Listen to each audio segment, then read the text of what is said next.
Hello everyone, this is the business blogger और आज का हमारा टॉपिक है सेल्स क्लोज करना। देखिए भाई, सेल्स क्लोज करना ना एक आर्ट। अब आप बोले कि sales is the art and I am the artist. नहीं, ऐसा नहीं, आपको भी ऐसा नहीं सोचना चाहिए।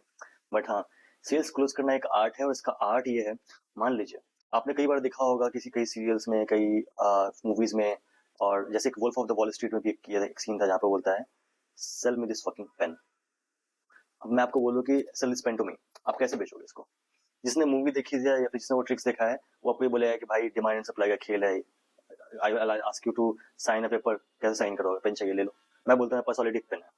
Then see, it's not always about pen के, और क्या नाम है इसका, यहाँ पर सिर्फ पेन की बात है।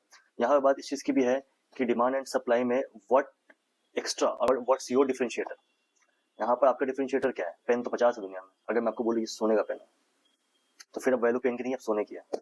अब अगर मैं आपको बोलूं कि भाई ये पेन से ये एडोल्फ हिटलर ने इस पे साइन किया था, क्या नाम है इसका, ट्रीटी साइन किया था इसके साथ, या फिर ये एडोल्फ हिटलर का पेन है, तो अब ये हिस्ट्री का पार्ट हो गया। This is something antique. इस पेन की वैल्यू नहीं है अब, उस इंसिडेंट की वैल्यू जहाँ पे यूज किया गया था।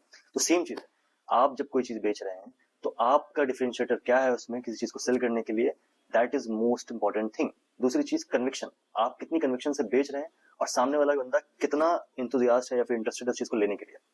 ये सारी चीजें मैटर करती हैं सेल्स में। मैं पेन का आपको ऐसे एग्जांपल दे रहा था, बट ये चीज है कि आप किसी को भी कुछ चीज नहीं बेच सकते हो और आप सबको सब चीज बेच सकते हो। सिंपल सा कैलकुलेशन है जो एक हर एक सेल्स पर्सन को अपने माइंड में करना चाहिए while talking to their customers और क्लाइंट्स।